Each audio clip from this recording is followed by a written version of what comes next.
दीपक देता है रोशनी फैलाने की प्रेरणा, फलदायी वृक्ष देता है देने की प्रेरणा, मधुबन देता है महकते रहने की प्रेरणा, महान व्यक्ति देते हैं जीवन जीने की प्रेरणा।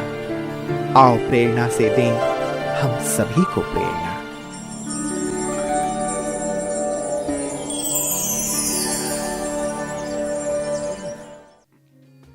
सादड़ी राजस्थान के पाली जिले का नगरपालिका क्षेत्र है। यह शहर भामाशाह की नगरी के नाम से प्रसिद्ध है। दानवीर भामाशाह महाराणा प्रताप के संकट मोचक थे। सादड़ी ब्रह्मा कुमारी ईश्वरीय विश्वविद्यालय की मुख्य संचालिका है आदरणीय राजयोगिनी सुचिता दीदी जी। आपका जन्म 1973 में उड़ीसा भुवनेश्वर के एक व्यापारिक परिवार में हुआ। बचपन से आपको संगीत, नृत्य एवं वक्तृत्व कला में विशेष रुचि थी। आप रमणीकता, उमंग उत्साह, रचनात्मकता, सेवा भाव आदि गुणों से भरपूर है। सच्ची सेवा की खोज में आपको 1984 में ईश्वरीय ज्ञान की प्राप्ति हुई। आश्रम की पवित्रता एवं सेवा भाव से प्रभावित होकर आपने इस ज्ञान मार्ग को अपनाया। पहली बार 1989 में आप अव्यक्त बाप दादा से ईश्वरीय मिलन मनाकर परमात्म वरदानों से भरपूर हुई। 1994 से आपने अपना जीवन ईश्वरीय सेवा में समर्पित किया। तब से ही सादड़ी में रहते हुए फालना, सुमेरपुर, बाली, पिंडवाड़ा, सूरतगढ़, चित्तौड़ आदि स्थानों में भी आपने अपनी सेवाएं प्रदान की। जन जन को ईश्वरीय संदेश देते हुए आपने अनेक कार्यक्रमों का आयोजन किया। वर्तमान समय आपके नेतृत्व में 4 सेवा केंद्र एवं 8 गीता पाठशालाओं में 2000 से भी अधिक ब्रह्मा कुमार कुमारियां ईश्वरीय पालना का आनंद ले रहे हैं।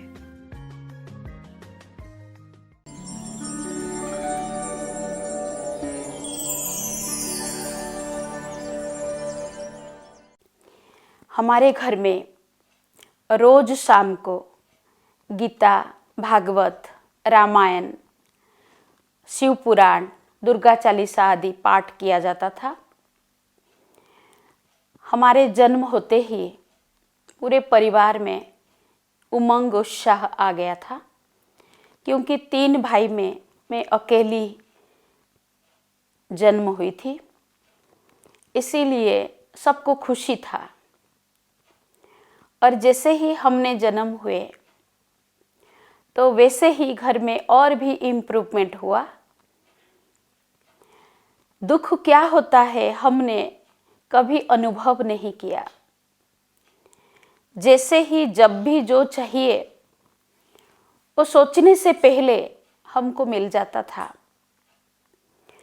जन्म होते ही हमारे बड़े भाई साहब विजय भाई साहब को ओडिशा माइनिंग कॉरपोरेशन में नौकरी मैनेजर पोस्ट में मिल गया। उसके बाद उनको बाबा का ज्ञान प्राप्त हो गया। जब मैं 7th क्लास में आई तब विजय भाई जी हम और हमारे 2 भाई को, हम तीनों भाई बहनों को अपने पास भुवनेश्वर ले आए थे पढ़ाने के लिए। और रोज हमको मेडिटेशन करने के लिए आश्रम में लेके जाते थे। उस टाइम भुवनेश्वर में आदरणीय दादी संदेशी जी, आदरणीय दीदी कुसुम जी, जो आजकल अमेरिका में रहते हैं, वो दोनों ही मेरी पालना, अलौकिक पालना किया।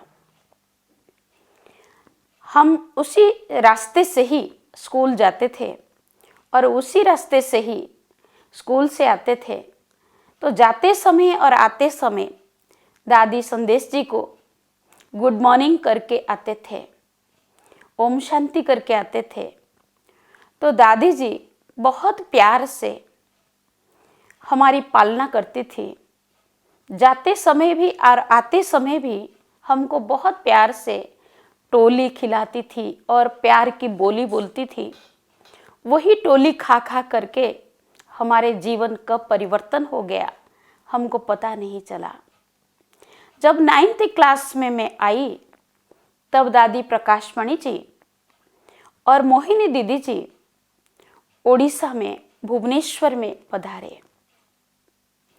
तो हमारे बड़े भाई साहब विजय भाई उनको स्टेट गेस्ट कराया था और दादी जी को खास मिलाने के लिए हमको लेके गए थे। पहली बार दादी प्रकाशमणि जी का और मोहिनी दीदी जी को मिलते ही मुझे एक अपनापन अनुभव हुआ था। बहुत प्यार से दादी जी पुचकार करके मुझे अपने गोदी में लेके पूछा था कि आपका नाम क्या है। तो हमने दादी जी को बहुत प्यार से जवाब दिया, हमारा नाम सुचिस्मिता है। तो दादी जी मुस्कुराते हुए यह शब्द बोली कि आज से दादी आपका नाम सुचि रखती है। तभी से मधुबन में सुचि सुचि कह करके सभी दादी दीदियाँ बुलाने लगे। हमारा पढ़ाई ग्रेजुएशन तक पूरा किया और छुट्टियों का टाइम था। परीक्षा दे करके हम मधुबन आए बहनों के साथ में ऐसे ही घूमने के लिए। 2 महीना हमने मधुबन में रहे। दादी जी के प्यार और दुलार, मोहिनी दीदी जी के प्यार और दुलार दोनों के पाकर के हमने अपने जीवन को परमात्मा के कार्य में समर्पित करने के लिए इच्छुक हुए। पहली बार दादी ने मुझे बुला करके कहा, सुचि आज बाबा का पधारमणि है और आप पहली बार साड़ी पहन करके बाबा के सामने बैठेंगे। तो हमने कहा जी दादी जी। तो दादी ने सुबह साड़ी सेरेमनी किया और मोहिनी दीदी जी दादी जी बहुत प्यार से मुझे वाइट साड़ी पहनाए और शाम को बाप दादा का मिलन था। अंदर ही अंदर हमने बाबा को दिन भर कहा कि आज आप आ रहे हैं, हम आपको मिलेंगे, तो आज हमको आप सामने बुलाएंगे और बुला करके मेरे हाथ अपने हाथ में आप लेंगे। शाम का टाइम हुआ, बाप दादा पधारमणि हो गए, मुरली चालू हो गया। ओम शांति भवन में हमने सामने बैठ करके बाबा की वाणी सुना और अंदर ही अंदर मुरली के बाद संकल्प किया कि बाबा आज हम सामने आएंगे आपके स्टेज में और आप मेरे हाथ को अपने हाथ में आप लेंगे। उसी टाइम दादी प्रकाशमणि जी अनाउंसमेंट किया कि आज गुलजार दादी जी की तबीयत ठीक न होने के कारण कोई भी स्टेज में नहीं आएंगे, सिर्फ निर्भर भाई साहब गुलदस्ता बाप दादा को देंगे। जैसे ही दादी जी ने ये शब्द बोला तब अंदर ही उथल पाथल होना शुरू हो गया कि बाबा ये सब क्या है। आज तो मैं सजनी बन करके पहली बार आपके सामने आई हूँ और दिन भर से संकल्प मैंने चलाया कि आप मेरे हाथ का हाथ अपने हाथ में लेंगे। ये सब क्या सुन रही हो, मुझे तो आपके सामने आना है और मुझे आप कैसे भी करके मुझे सामने बुलाएंगे। उसके बाद मुझे पता नहीं, मैं हल्कापन होते अनुभव किया, बिल्कुल हल्कापन शरीर हो गया और मुझे फील हुआ कि बाप दादा एक रस्सी मेरे सामने फेंकते हैं और मुझे बांध करके धीरे धीरे जैसे हाथ में खींचते हैं वो रस्सी को, और मैं कब जंप मारते मारते सामने से स्टेज में आती हूँ। जैसे ही दादी मुझे देखते हैं, मोहिनी दीदी को देख करके आश्चर्य होकर के कहते हैं, देखो सूची सामने। बाप दादा मुस्कुराते हुए दादी जी को देखा तो मोहिनी दीदी दादी को कहते हैं, कोई बात नहीं, बाबा ने बुलाया है। तो मैं धीरे धीरे सामने जाती हूँ और बाबा दृष्टि देते हैं, बहुत पावरफुल दृष्टि, और मुझे सामने बुला के, पास में बुला करके मेरा हाथ बाबा अपने हाथ में लेकर के कहते हैं, आप अभी संकल्प कर रहे थे ना कि बाबा अगर तू सत्य है और तू मुझे अपना बनाना चाहता है तो तुम मुझे सामने बुलाएगा, तो आपको विश्वास हुआ बाबा सत्य है। तो मेरे आंखों से आंसू निकलते ही जा रहे थे और बाबा मुझे देख करके कहा कि बाप का भी परीक्षा लेने वाली ये बच्ची है, ये बाबा का प्रत्यक्ष करने वाली बच्ची है। आप सदा ऐसे ही उमंग उत्साह में उठते रहे, बाबा का ये ब्लेसिंग है। फिर ड्राई फ्रूट्स मेरे हाथ में दिया और दे करके बहुत शक्ति भर करके मुझे भेजा।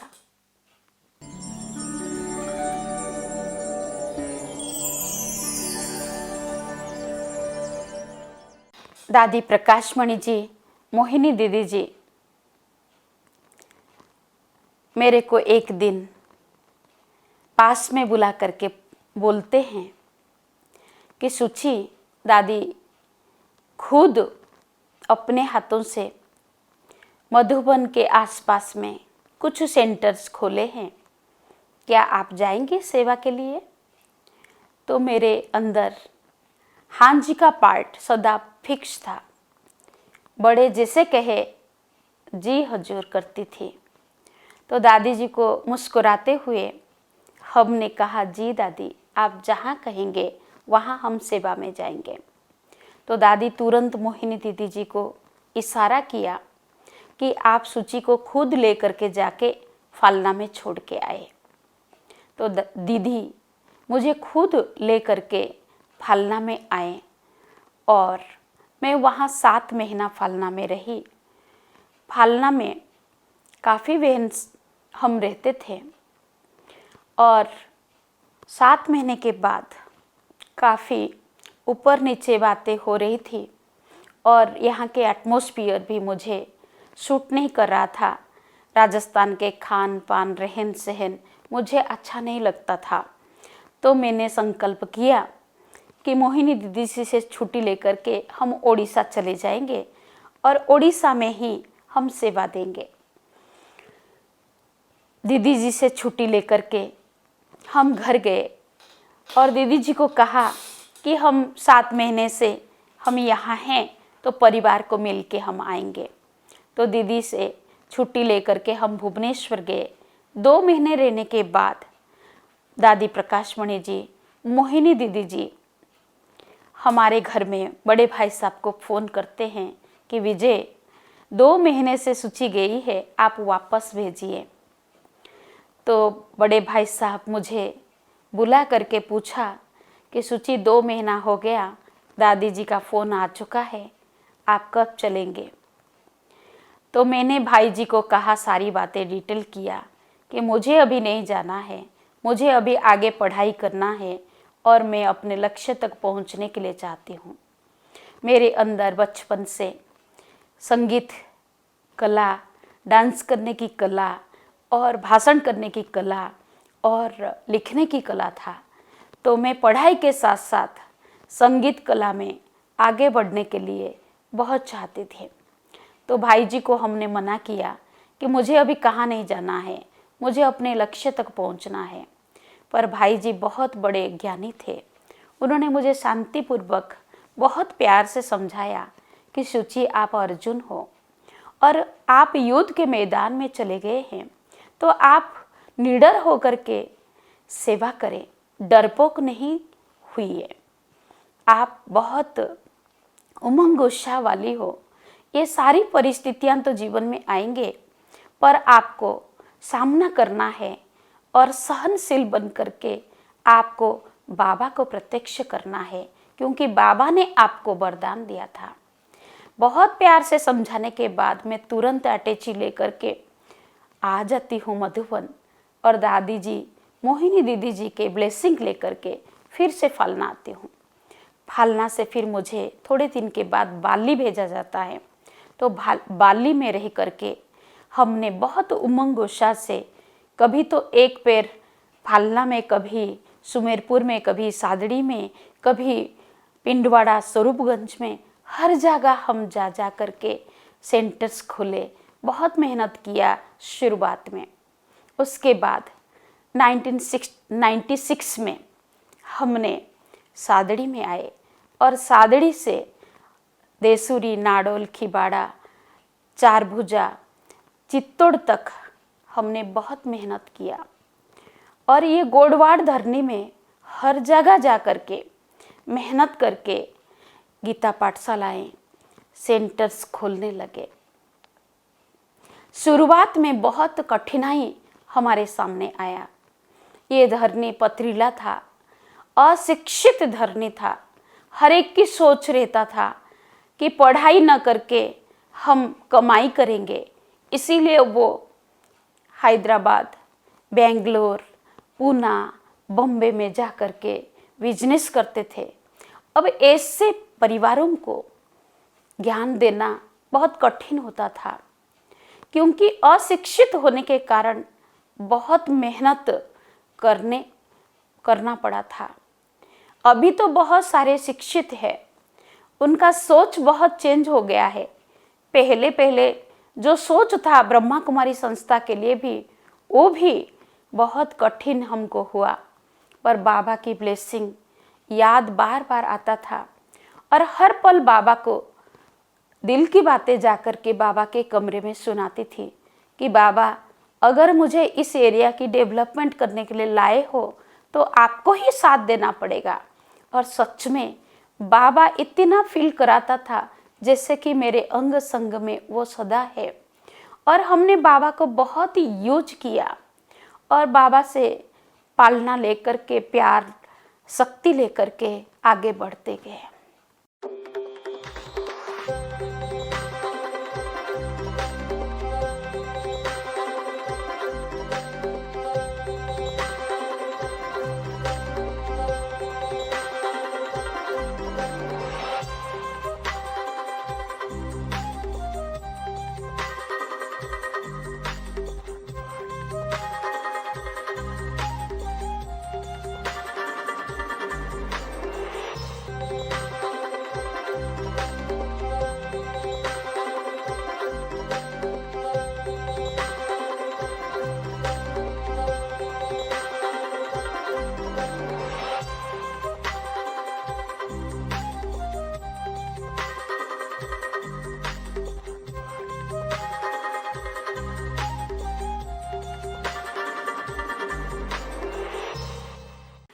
हमने बड़ों से सीखा है कि एक बल, एक भरोसा होने से बहुत सारी सिद्धियां प्राप्त हो सकते हैं।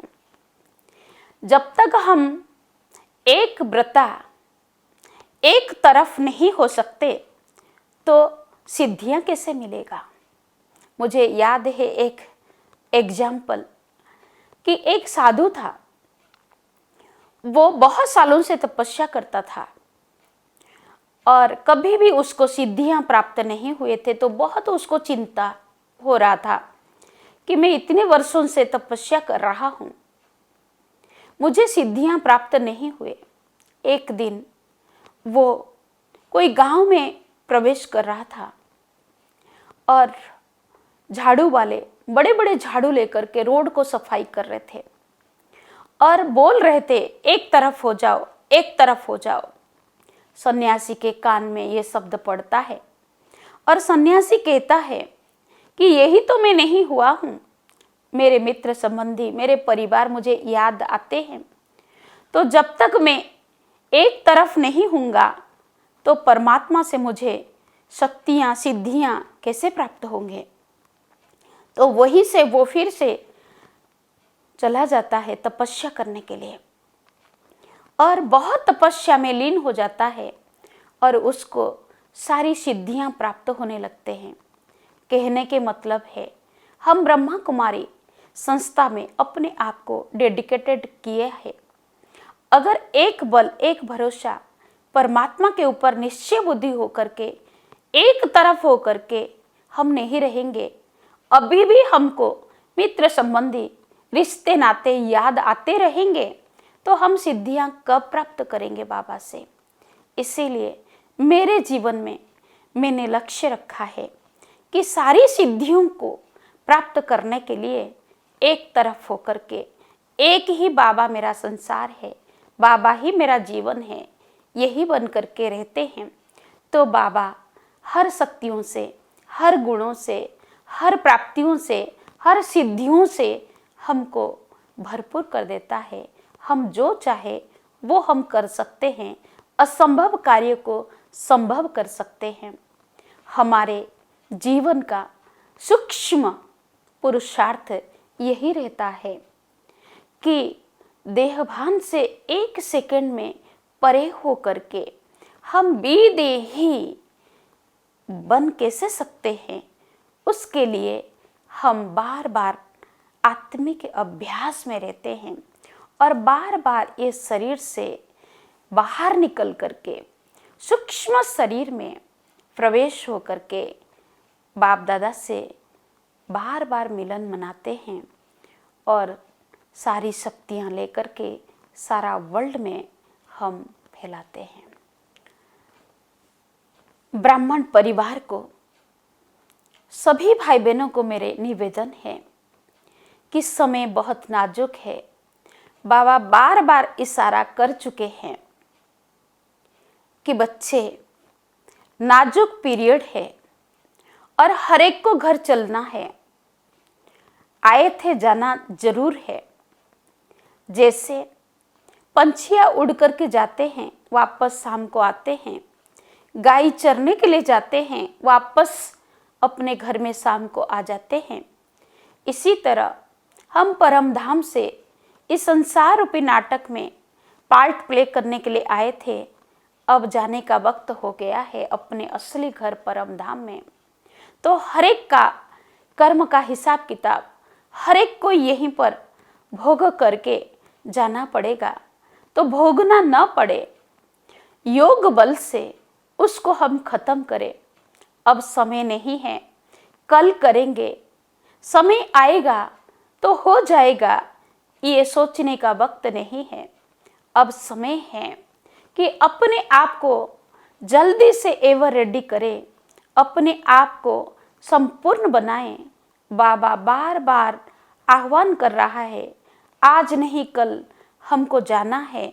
कोई पहले चला जाएगा, कोई बाद में जाएगा, जाना तो हर एक को है, पर जाने से पहले हम अपने संपूर्ण आत्मा को बना लें।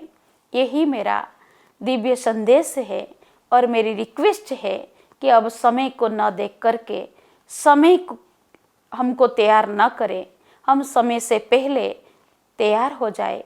अब इंतजार करने का समय नहीं है, इंतजाम करने का समय है।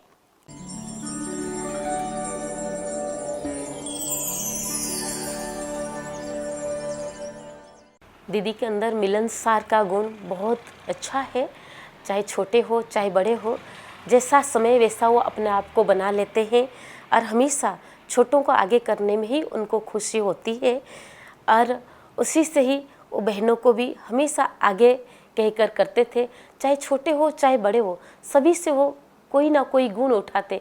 कभी किसी से गुण उठाने के लिए कभी दीदी खिसखिसाते नहीं है कि मैं बड़ी हूँ वो छोटे हैं। हमेशा हर एक की विशेषताओं को देखते हैं और उस विशेषता के आधार पर हमको भी एक विशेष बनने का प्रेरणा मिलती है। और दीदी के जीवन से हमने सीखा है कि व्यक्ति को लगन के साथ परिश्रम के साथ, एक निष्ठा के साथ आगे बढ़ना चाहिए और चरेवेती को ध्यान में रखते हुए काम करना चाहिए। और दीदी का खुशहाल चेहरा और रूहानियत की जो बोल है सबको इतना आकर्षित करता है, जो सहज तरीक़ा से सब बाबा के मददगार बन जाते हैं। और दीदी के अंदर इतने माँ की पालना है, जैसे लौकिक माँ सोचती है समय संकल्प त्याग करके मेरे बच्चों के लिए, तो दीदी भी हमारी बहनें लिए ऐसे सोचते हैं जो समय संकल्प त्याग करके हमको आगे बढ़ा रहे हैं। सुचेता जी काफ़ी गांव के लिए काम करती है और अपना धर्म प्रचार बहुत कुछ किया है, कर रही है, और आगे उनके जो प्लान हैं वो भी काफ़ी अच्छे प्लान हैं। सुचेता जी यहाँ हर जनजीवन के लिए प्रेरणा बंद है और हर धर्म के अंदर, ऐसा नहीं कि एक ही धर्म को लिए, हर धर्म में जब भी जहाँ भी जाती है, स्कूल में हो, धर्म में हो, स्थानक में हो, मंदिर में हो, सब जगह जा कर के 2 मिनट प्रचार के लिए काम करती है। और प्रचार के लिए तो है, पर उसके बाद में जनजीवन के सुधार के लिए भी काफ़ी काम करती है। मैंने दीदी के अंदर जो है अपनेपन की भावना देखी है। दीदी बहुत प्यार से ही, अपने स्नेह प्यार से हमको ऐसे अपना बना लेती हैं। जो आज मैं समर्पित हुई हूँ, बीके बनी हूँ, तो मैं उनको ही श्रेय दूंगी, क्योंकि दीदी की वजह से ही मैंने ब्रह्मा कुमारी बनने का निर्णय लिया था। आप जिस तरह से काम कर रहे हैं, मैं समझता हूँ कि इनका जो भाव होता है, एक जितना बड़ा स्नेह मिलता है इनका, और उस स्नेह के हिसाब से ही आज यहाँ दिनों दिन लोग जुड़ते हैं। क्योंकि मैं एक त्याग और तपस्या की मूर्तियाँ हैं सब, उस मूर्तियों के हिसाब से आप सभी जो सेवा के भाव से जो काम कर रहे हैं, मैं समझता हूँ कहीं नशे की प्रवृत्ति थी उसको बंद किया है, और हमेशा धर्म का प्रचार करके लोगों में एक जागृति पैदा करने की काम किया है।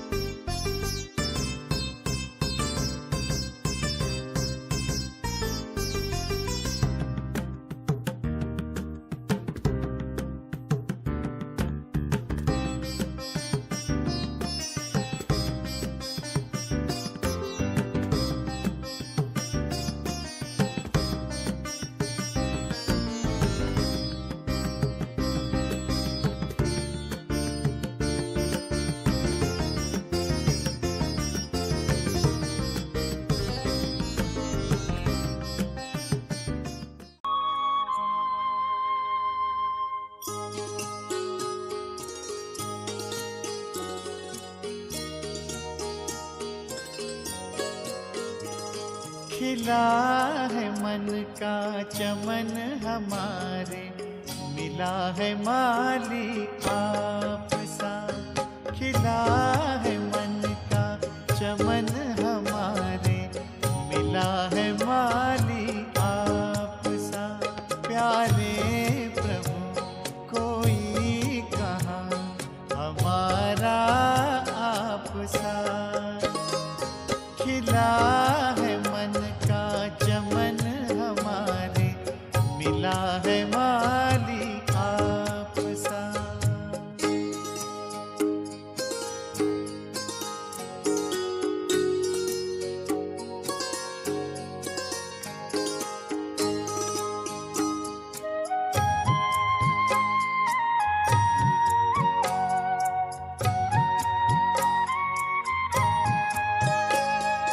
ज्ञान का है बीज बोया, त्याग की कल में लगाई। ज्ञान का है बीज बोया, त्याग की कल में लगाई। बिखरा है वैराग्य सौरभ, तप की जब बेलें उगाई। बन गया जीवन तपोवन, बागबां मिला है आप सा। प्यारे प्रभु कोई कहाँ हमारा आप सा। खिला है मन का चमन